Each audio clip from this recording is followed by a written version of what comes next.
los últimos años, han comenzado a producirse cambios en el sistema agrícola mundial que ya no pueden percibirse como fallos locales o temporales, porque se trata de un elemento fundamental sobre el que se sostiene la producción de una enorme cantidad de alimentos, las abejas, y su capacidad para garantizar la polinización.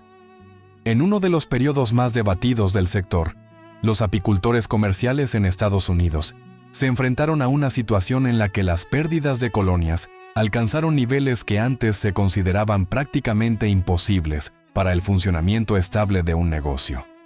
Desaparecieron millones de colmenas, y esto no ocurrió de forma gradual, sino dentro de una sola temporada, cuando los agricultores observaban literalmente cómo sus recursos se reducían más rápido de lo que podían recuperarse.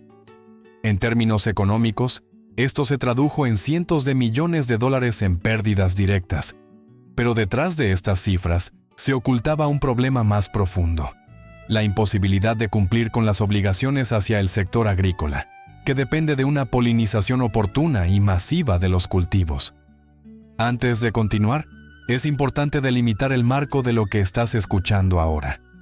Este material tiene un carácter informativo y educativo, y se basa en datos históricos conocidos, observaciones e investigaciones que pueden encontrarse en fuentes abiertas y publicaciones científicas.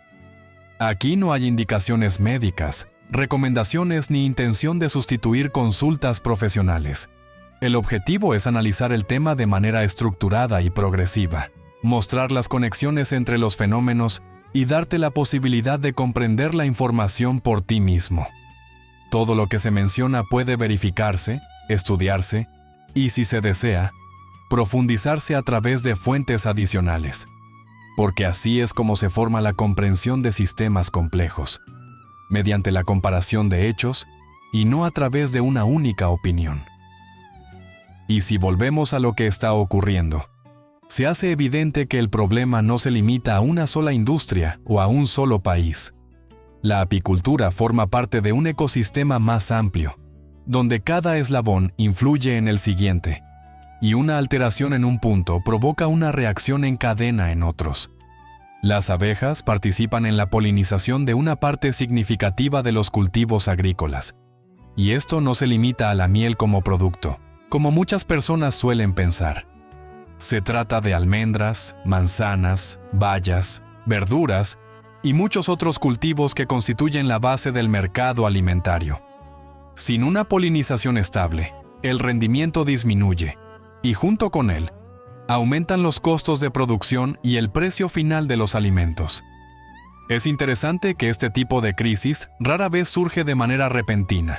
Con mayor frecuencia se acumula durante años hasta alcanzar un punto en el que se vuelve evidente para todos los participantes del sistema al mismo tiempo.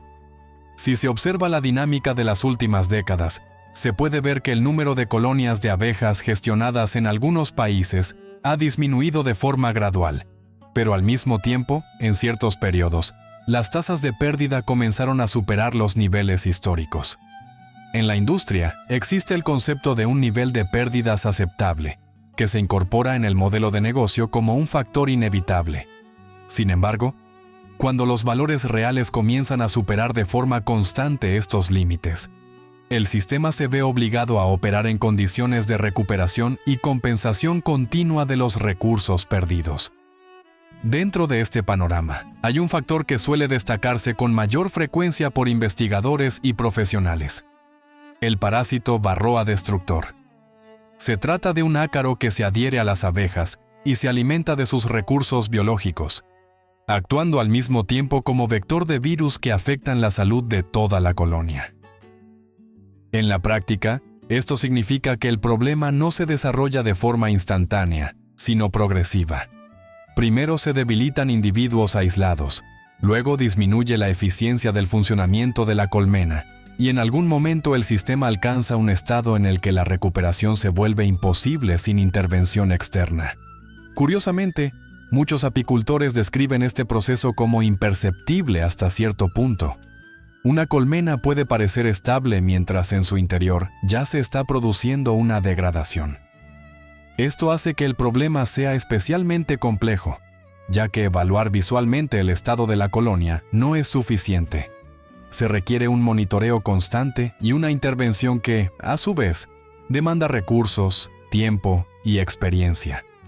La situación se complica aún más por otro aspecto: la resistencia del parásito a los métodos de control. En algunas observaciones se ha señalado que el ácaro es capaz de adaptarse a los tratamientos, lo que reduce su eficacia con el tiempo.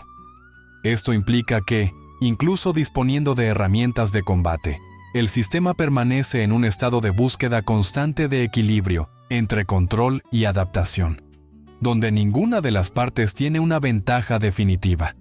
Y aquí es importante dar un paso atrás y observar las consecuencias en un contexto más amplio, porque no se trata solo de las abejas, sino del sistema alimentario en su conjunto. Cuando la polinización se vuelve menos estable, los agricultores se ven obligados a compensarlo con costos adicionales, incluyendo el alquiler de colonias de abejas, la logística de su traslado y el aumento de los gastos operativos.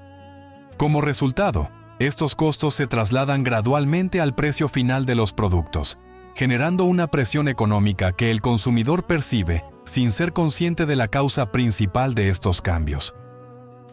Si a esto se añade el factor de las variaciones climáticas, los cambios en el uso de la tierra y la intensificación de la agricultura, se hace evidente que el sistema está sometido a una presión en múltiples capas, donde cada elemento refuerza el efecto general.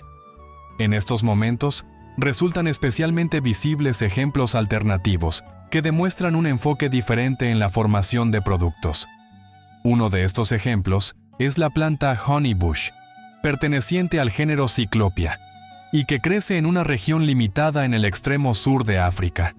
Su hábitat es un bioma único conocido como fynbos, donde se combinan suelos pobres, alta acidez y un clima específico que crea condiciones consideradas desfavorables para la mayoría de los cultivos. Sin embargo, es precisamente en estas condiciones donde la planta no solo sobrevive, sino que también desarrolla características particulares que han atraído la atención de los investigadores. Históricamente, esta planta fue documentada por botánicos europeos ya a principios del siglo XVIII, cuando fue descrita, clasificada e incluida en registros científicos. Esto significa que la información sobre ella existe desde hace varios siglos, pero aún así no ha logrado una amplia difusión en la agroindustria global. Y esto crea un contraste interesante entre la existencia del conocimiento y su aplicación práctica. Desde el punto de vista biológico, el honeybush resulta interesante porque su desarrollo y la formación de sus propiedades beneficiosas ocurren en condiciones en las que no depende de polinizadores, en el sentido habitual. Esto no lo convierte en un sustituto universal de los cultivos existentes, pero sí demuestra un enfoque diferente en la formación de productos, basado en los mecanismos internos de la planta y su interacción con el entorno. En la composición de la planta se mencionan diversos compuestos naturales, incluyendo mangiferina, hesperidina y pinitol, que son estudiados en el ámbito científico en relación con sus propiedades y su posible impacto en el organismo. Es importante entender que se trata de un conjunto de sustancias que conforman el perfil general de la planta, y no de un elemento aislado, siendo precisamente la combinación de estos componentes la que determina sus características. Si se analiza este tema en un contexto más amplio, se hace evidente que el honeybush representa un ejemplo de sistema que funciona bajo principios distintos a los de la agricultura tradicional, que depende de factores externos como la polinización por abejas.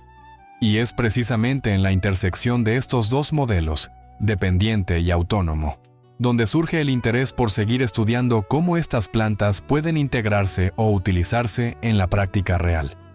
En este punto, resulta lógico pasar a un análisis más detallado de cómo está estructurada esta planta, en qué condiciones se desarrolla y de qué manera se forman sus propiedades en el entorno real.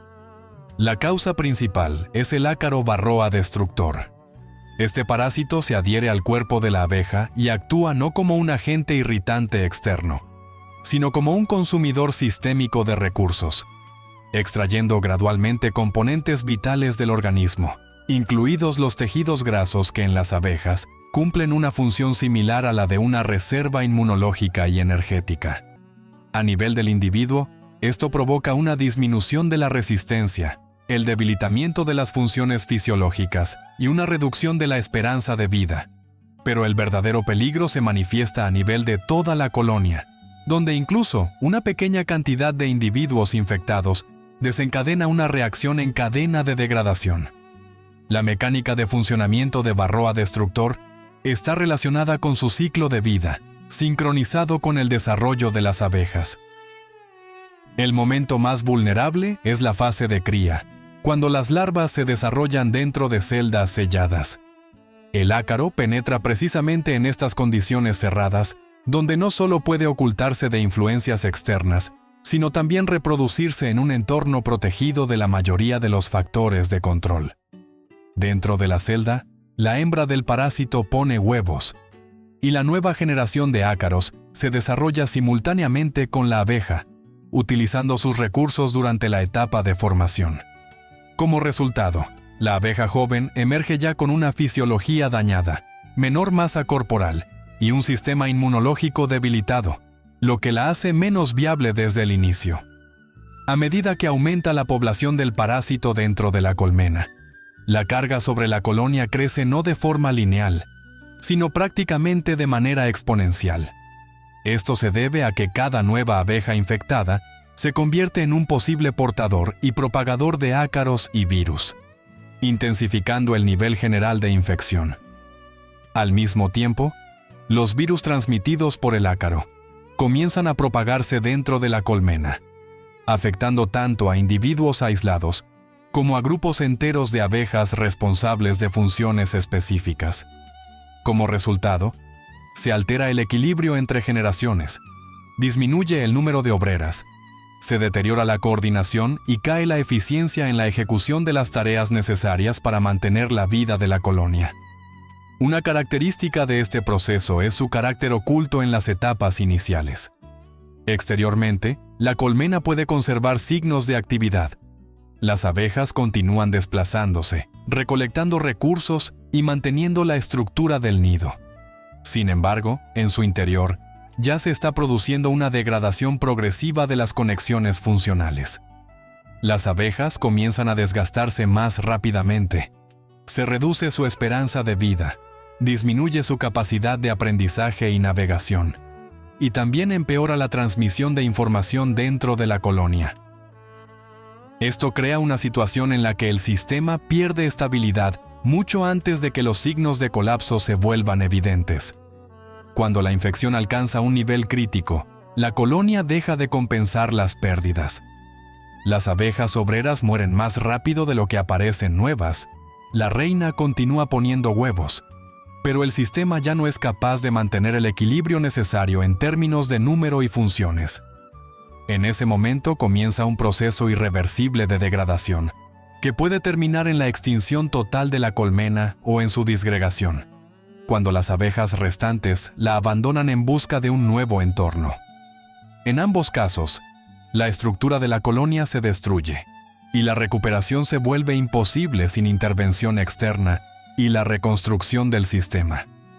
Una dificultad adicional es que los métodos tradicionales de control de Varroa destructor se basan en el uso de agentes químicos destinados a reducir la población del parásito. Sin embargo, la eficacia de estos métodos disminuye con el tiempo, ya que las poblaciones del ácaro son capaces de adaptarse a las sustancias utilizadas. Como resultado, se genera una situación en la que se requiere una actualización constante de los enfoques, un aumento en la frecuencia de los tratamientos y un control continuo del estado de las colonias, lo que incrementa los costos y complica la gestión de la apicultura en general. Por esta razón, el problema trasciende una sola industria y afecta a un sistema más amplio de producción de alimentos. Las abejas participan en la polinización de una proporción significativa de cultivos agrícolas, incluyendo frutos secos, frutas, bayas y verduras que constituyen la base de la dieta en diferentes regiones del mundo. La disminución de las colonias de abejas conduce a una reducción del rendimiento, lo que a su vez afecta la oferta en el mercado y provoca un aumento de los precios. En condiciones de escasez prolongada, algunos productos pueden volverse menos accesibles, especialmente para los sectores de la población con recursos limitados. En el contexto de este sistema se hace especialmente visible el contraste con una planta que funciona bajo principios diferentes. Se trata de un representante del género Cyclopia, conocido como honeybush, que crece en el bioma Fynbos en el extremo sur de África. Esta región se caracteriza por condiciones ambientales únicas, que incluyen suelos pobres, alta acidez y acceso limitado al agua.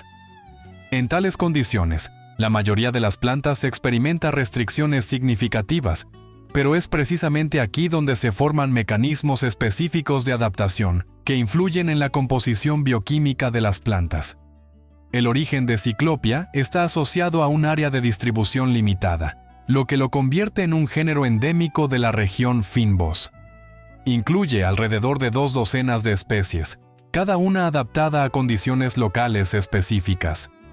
Existen registros documentados de la planta desde hace más de 3 siglos, cuando los botánicos europeos la describieron por primera vez e incluyeron en clasificaciones científicas. A pesar de ello, la planta no ha alcanzado una amplia difusión fuera de su región, permaneciendo como un objeto relativamente especializado de estudio y uso. Las condiciones de crecimiento desempeñan un papel clave en la formación de las propiedades de la planta.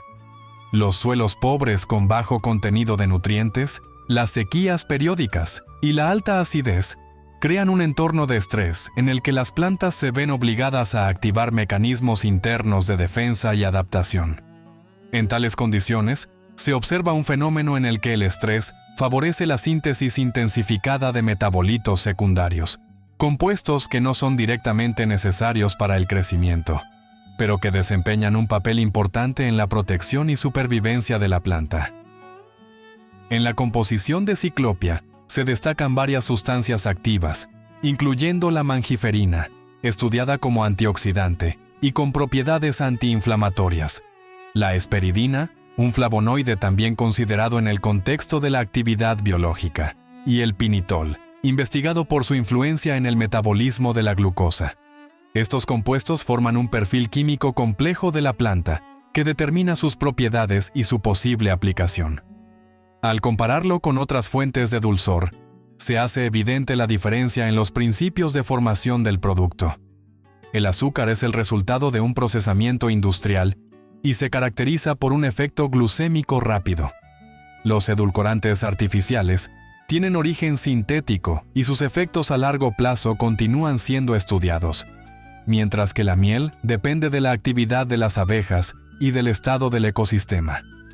A diferencia de ellos, honeybush forma su perfil de manera independiente de la polinización, lo que lo convierte en un ejemplo de producto natural no dependiente de colonias de abejas. El valor práctico de la Cyclopia no se revela únicamente en sus propiedades biológicas, sino también en cómo una persona puede organizar el ciclo completo, desde la siembra de la planta hasta la obtención de un producto final apto para su uso en el hogar y en la industria alimentaria.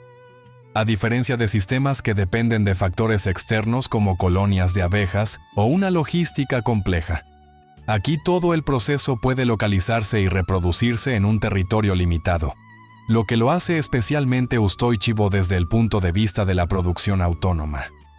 La primera etapa es la reproducción. En la práctica se utilizan 2 enfoques principales: la reproducción por semillas y la vegetativa, esquejes. Las semillas de Cyclopia poseen una cubierta protectora natural que, en condiciones naturales, se rompe bajo la influencia de factores externos como la temperatura, la acción mecánica y el paso por procesos naturales del entorno. En condiciones artificiales se emplea la escarificación, un daño controlado de la cubierta que permite acelerar la penetración de la humedad en el interior de la semilla. Además, se utiliza el tratamiento con humo, que imita las condiciones ecológicas del Fynbos, donde los incendios son un estímulo natural para la germinación. Después de la preparación, las semillas se colocan en un entorno húmedo, y si se cumplen las condiciones adecuadas, los primeros brotes aparecen en el transcurso de varias semanas. El esquejado se utiliza como un método de reproducción acelerada de plantas, manteniendo las características genéticas. En este caso se toman fragmentos de brotes que enraizan en un medio adecuado, bajo condiciones controladas de humedad y temperatura. Este método es especialmente útil cuando es necesario obtener una plantación homogénea con propiedades predecibles. La siguiente etapa es la organización de las condiciones de cultivo. La ciclopia requiere un entorno específico, cercano al natural, suelos ácidos, bien drenados y con bajo contenido de nutrientes. El rango óptimo de acidez se sitúa aproximadamente entre pH 4,5 y 6,0. El exceso de fertilización puede alterar el equilibrio del desarrollo de la planta, ya que está adaptada a suelos pobres y forma sus propiedades precisamente en condiciones de recursos limitados. El riego debe ser moderado. La planta es resistente a la sequía, pero sensible al estancamiento de agua, que puede provocar daños en el sistema radicular. En la etapa de crecimiento, un aspecto importante es la formación de una estructura arbustiva. La planta se desarrolla de manera gradual, y en los primeros años, el cuidado se centra en fortalecer el sistema de raíces y formar los brotes. Una poda regular pero cuidadosa estimula la ramificación y aumenta el rendimiento futuro. El ciclo completo hasta la primera cosecha suele tardar entre 2 y 3 años, lo que requiere un enfoque de planificación a largo plazo. La cosecha se realiza de forma selectiva, cortando los brotes jóvenes que contienen la combinación óptima de sustancias y presentan las mejores características para su posterior procesamiento. Es importante no destruir la planta por completo, ya que es perenne y puede producir durante varias temporadas. La recolección suele llevarse a cabo en la estación cálida, cuando la actividad metabólica de la planta está en su punto máximo. Tras la cosecha, comienza la etapa de procesamiento primario. La materia prima se tritura para aumentar la superficie y la uniformidad de los procesos posteriores. A continuación sigue la fermentación, una de las etapas clave que influye significativamente en las propiedades organolépticas del producto final. Durante la fermentación se producen reacciones bioquímicas que modifican la composición de los compuestos, formando el perfil característico de sabor y potenciando la expresión de ciertos componentes. La duración de la fermentación puede variar, pero en promedio es de varios días, dependiendo de las condiciones del entorno. Después de la fermentación, la materia prima se somete al secado. Esta etapa estabiliza el producto, reduce el contenido de humedad y previene el desarrollo de microorganismos no deseados. El secado puede realizarse de forma natural o mediante condiciones controladas de temperatura y ventilación. Es importante mantener un equilibrio.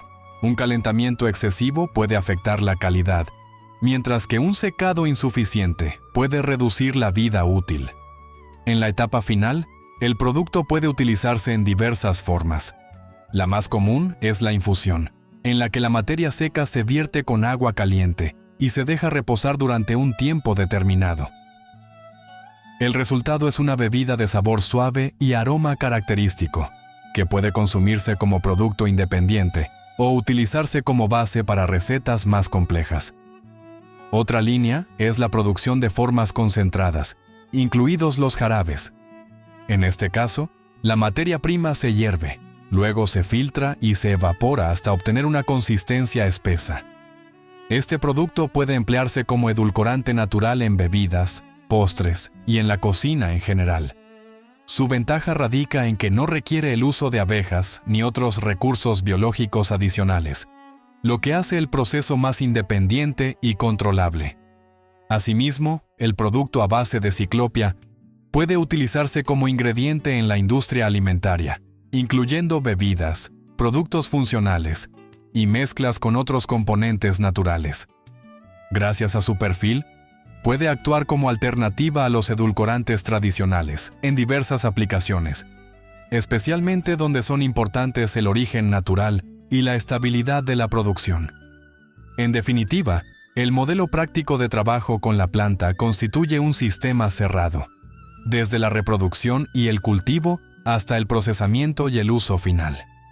Este enfoque permite no solo obtener un producto con características definidas, sino también construir una cadena de producción sostenible, independiente de factores que influyen críticamente en los sistemas tradicionales basados en las abejas y la polinización externa.